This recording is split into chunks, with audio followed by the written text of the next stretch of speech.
welcome to Money Matters. Tonight, we have a property-focused episode starting with some of the hidden gems one can find in a city full of bland, high-rise apartment buildings. One man has found his passion, buying, renovating, and renting out Hong Kong's fast-disappearing early 20th century Tong Laos or low-rise buildings. Here is his story. It was purchased for $2.5 million, which is like an 800 square foot unit with a terrace and a rooftop. So it's got lots of outdoor space.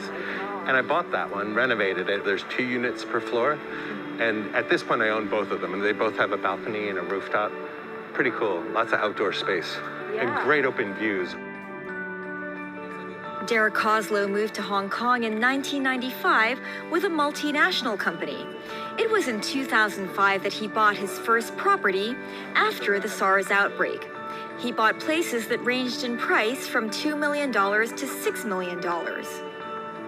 Today, I think they're worth a lot more than that. I know they're worth a lot more than that. How much do you think they're worth today? I'm gonna guess like maybe 12 to 15 million each. Over the years, Dare has bought 30 flats in the central Sheung Wan area, all in the traditional low-rise buildings known as Tong Laos. He has kept 25 of them, all of which are rented out. In fact, it was luck that I think I ended up in a situation right now where I've been able to make it a business, a successful business, living off of the rental income. It was shortly after SARS had ended, and it was just an opportune moment for me to start buying. It wasn't like planned or in any way I had any foresight that made me understand or expect the prices to be at their lowest, but it was a good time to be buying. He says he always buys the places unrenovated so he can do a full renovation to a style and standard that he wants. This often means completely changing the plumbing and electrics so the flats all have modern bathrooms and kitchens while retaining the flat's original character. I fall in love with the properties, and the renovations are something that I get carried away with because I want them to look good and I want them to be comfortable. It wasn't factoring, how can I do it the cheapest possible way? How can I make more money out of it this way? It was all about how can I make it look its best? How can I make it most comfortable? How can I make it stand out from other properties? Back in 2005, he says renovations for a 500 or 600 square foot flat would set him back around $400,000. But that has gone up over time as labor and material costs have risen.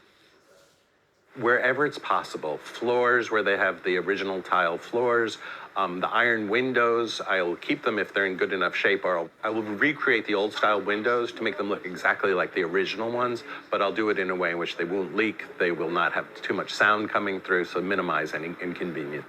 Tong Laos, built after the 1900s, were required to have large windows, and many had balconies and verandas. They were a combination of Chinese and European architecture. After 1966, no Tong Laos were built when a building ordinance allowing for the high-rise was introduced. Alex has been living in this 1,400 square foot flat for 8 years, ever since he arrived in Hong Kong. He looked at new builds, but they lacked appeal. It's the same cookie cutter kind of environment. And here it was just pretty unique, having like this one apartment that consists of 3 individuals' apartment. You have the circular staircase and of course a great landlord. You would never guess that this flat is behind that door when you're coming up. No, especially also I think like the neighbors have all these 1 flats, and then I have these 3 flats connected together and they're not even aware it exists, right? The place came unfurnished, but Alex worked with Dare to choose the furnishings.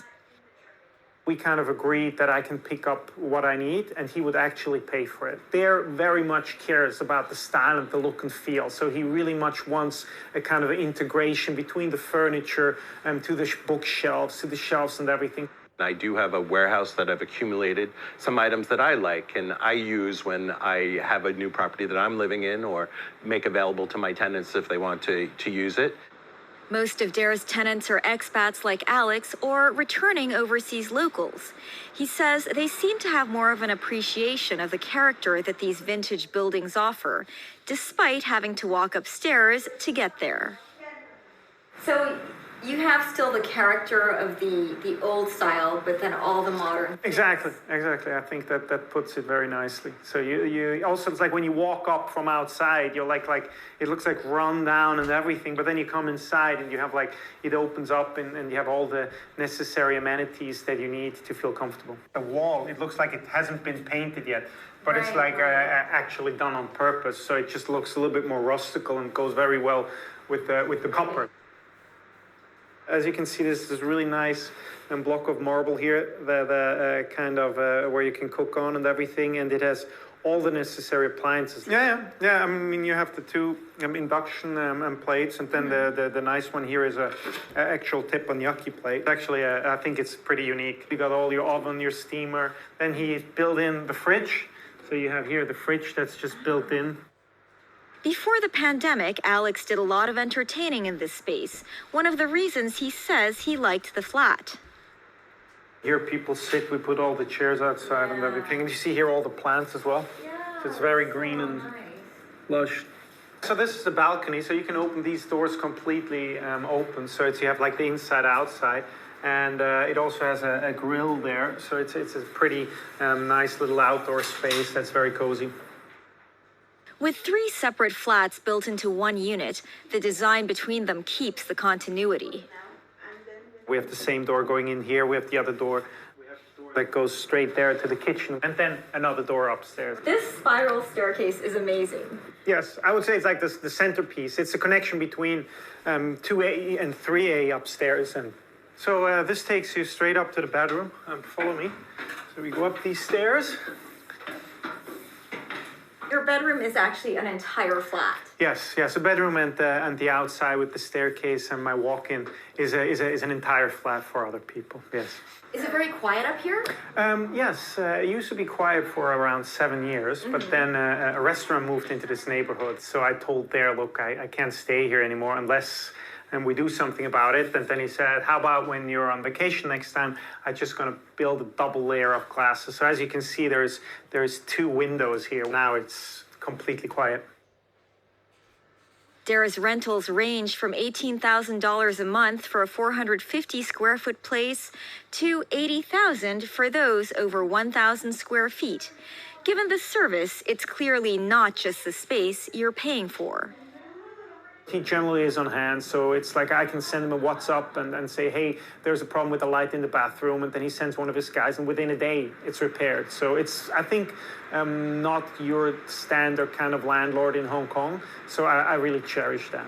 I like to call it full service. I mean, we're here and we're a neighbor, and the handyman and the gardener and whatever they need, we're available for our tenants. As I describe it, I want to be the good guy in the land of landlords.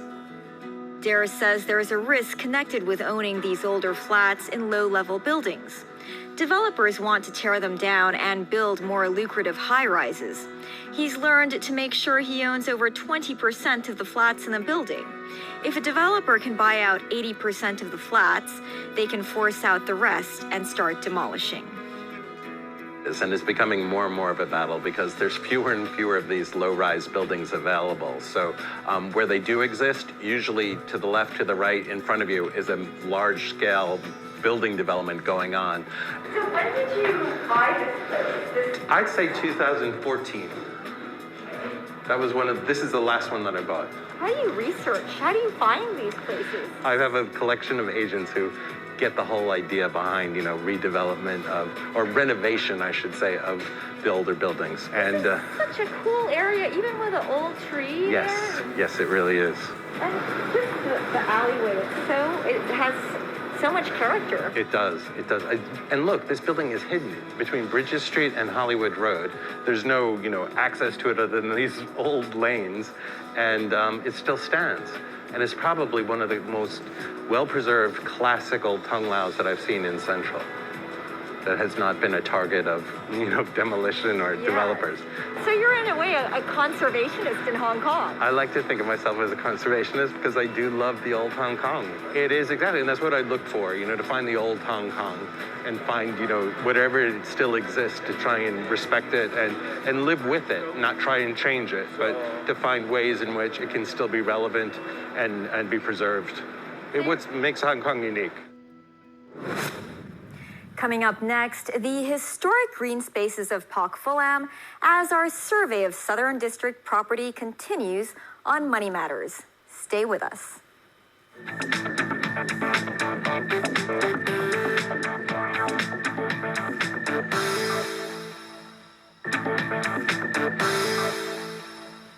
Welcome back to Money Matters. The Southern District covers almost half of Hong Kong Island and faces the South China Sea. It stretches from Big Wave Bay in the east to Pak Phulam in the west. As we resume our property series looking at each of the SAR's districts, Alice Khan goes west tonight in search of affordability in the historic and leafy area of Pak Phulam. After looking around Ap Lei Chau, we traveled to Pak Phulam at the western end of Southern District. The literal meaning of Pak Phulam in Cantonese is thin shielding forest. It is a valley between Victoria Peak and Mount Kellet, around Telegraph Bay. Pak Phulam can claim several firsts in Hong Kong's history. It was the place where Hong Kong's floral emblem, the Bauhinia, was first discovered. It was also the site for Hong Kong's first reservoir, Pak Phulam Reservoir, which was completed in 1863. Prior to the 1841 British colonization, Waterfall Bay was very well known by the British and European sailors who refilled their fresh water supplies directly from the waterfalls that empty into the East Lama Channel. Now there are high-rises built above Waterfall Bay. Like here we have the waterfall, or like here we have the seaside also, so like the waves, the crashes, it makes you feel better. This Pak Phulam resident also thinks the housing is affordable. It would appeal to the young people because it's not that expensive as other places, but it also has the things that you might want to have in the place that you live. We like the area with more spacious, more greenery, easy walk by the Pak Phulam Reservoir. I think it's come down quite a lot for the last couple of years. It just whatever happened in Hong Kong in the overall property market, I think they just follow the trend. According to the Center City Index, in 2020, rents in major private estates in Pak Phulam declined as much as 15%. Rents range from $30 to $47 per square foot. So we searched for bargains in the area. First, we visited a flat in this 42-year-old building, Pak Phulam Gardens. It sits in the middle of the mountain. It consists of 1,120 units. The net size ranges from 456 to 1,173 square feet. Currently, 6 units are available for rent. Asking monthly rent ranges from $18,500 to $42,000. An average $37 per square foot. This unit is 466 square feet, 2 bedrooms on the middle level. Asking monthly rent is $18,800 inclusive, or $40 per square foot. The living room has a large window. Both the big bedroom and small bedroom also have large windows with views. It looks like 600 square feet. Because this is high efficiency. So 87% high efficiency.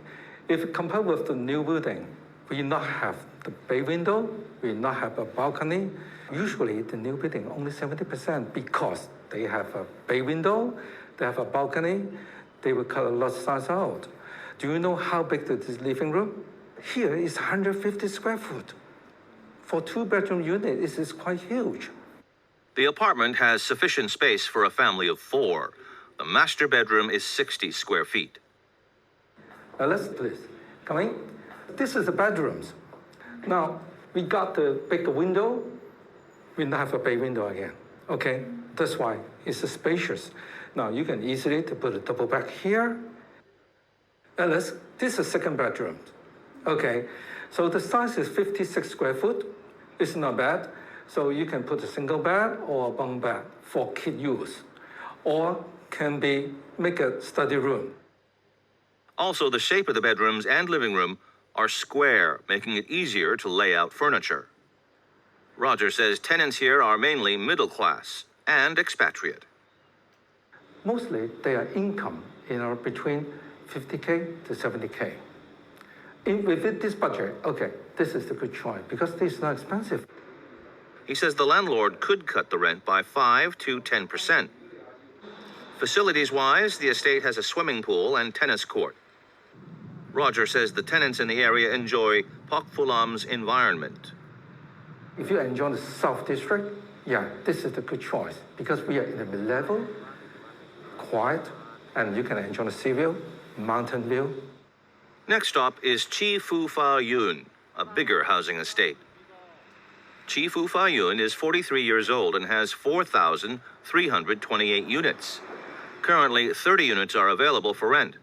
The monthly rental range is from $11,000 to $25,000. In 2020, rents dropped by 15% on average amid a renovation of the estate. We checked out a 3-bedroom, 588-square-foot place on a high floor.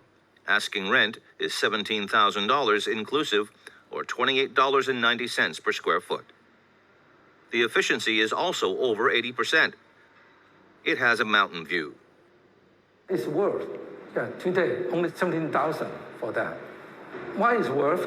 Okay, because the under renovation, if no any renovation of this estate, the vendor is easily can ask 25,000. Okay, for the percentage is almost less 30%. The vendor will accept 15,000. Roger, the flat looks very new. Yes, it's 100% new. Now look at the floor. Before, they're using the wooden, but the landlords change. Using the tiles, make it beautiful. And then you look at the view. See the all green view, mountain view. So why? Because it's changed the window. That's why you look is much better than before. And the wall, the landlord already repaint, very smooth. The landlord also renovated the toilet and kitchen. Amenities-wise, a nearby mall offers a wet market, fast food, and supermarkets. Residents have to rely on buses to connect to the city center and to other parts of Hong Kong. There are many attractions in Pok Fulam, such as the Bethany, a colonial-era institution that was once a sanatorium and now is used as a performance venue. Another attraction is Pok Fulam Village, that has existed since the beginning of the 17th century. The village was included on the 2014 World Monuments Watch by the World Monuments Fund. During Mid-Autumn Festival, villagers still have their own celebration, the Fire Dragon Dance. Residents can also enjoy the sunset on the waterfront. The density and home values of the area will soon change for perhaps the worse. In the Chief Executive's 2014 policy address, it was decided Wah Fu Public Housing Estate would be redeveloped. We will see big changes in the near futures. The total population in the Wah Fu estate right now is around 9,200. After the redevelopment, the total number of units in the whole area will be increased to almost 21,100. The redevelopment is expected to be completed by 2027. Surveyor Vincent Chung says the population expansion may overwhelm the transportation system. Supposedly, the MTL West Extension Line should be commenced the work in 2021, but we haven't seen any progress about the construction. In Hong Kong, our MTL infrastructure development is mainly supported by the property development. Then they can sell the property upon the completion of the development. You can see that for the West Extension Line, few stations we cannot see much opportunity for private development, just like the Wah Fu Estate or Queen Mary Hospital. Bad news, Vincent doubts the MTR West will open before 2030. Good news, amid history and the greenery of Pok Fulam, affordable rents will remain the chief attraction.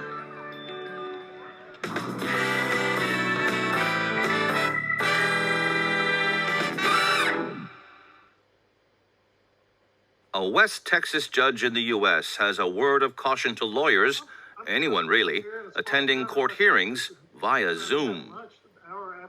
Mr. Ponton, I believe you have a filter turned on in the video settings.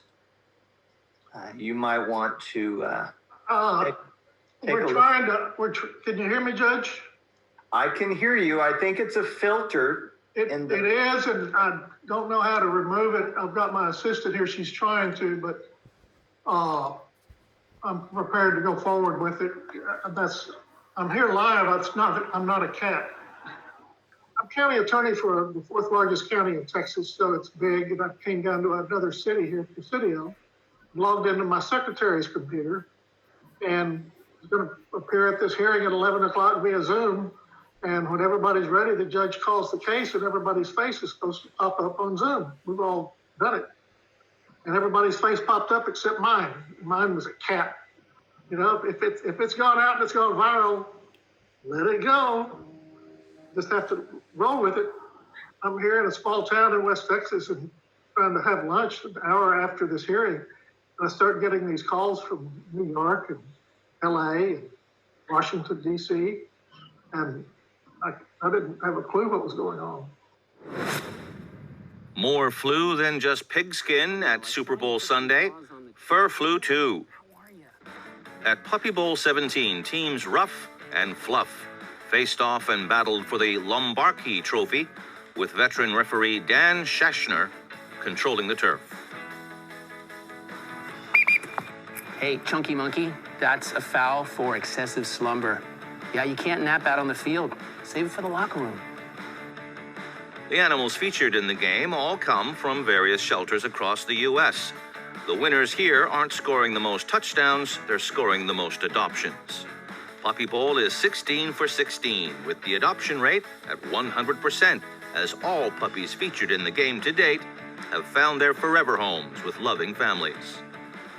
COVID presented a few hurdles getting the animals safely to the set, filmed in a stadium-sized space rather than a studio. It's far too crowded. We couldn't have shelter reps fly puppies from across the country. We had to make sure they could drive to Puppy Bowl this year to keep everybody safe. Fans watching the game voted for their favorites in the popularity contest. No dog eat dog here. This is cute meets cuddly. You're killing it, buddy. You're killing it. That's our show. Thanks for watching. Next time on Money Matters, join us for our final episode on the property market of the Southern District. Plus, two stock pickers go head to head. See you then. Good night.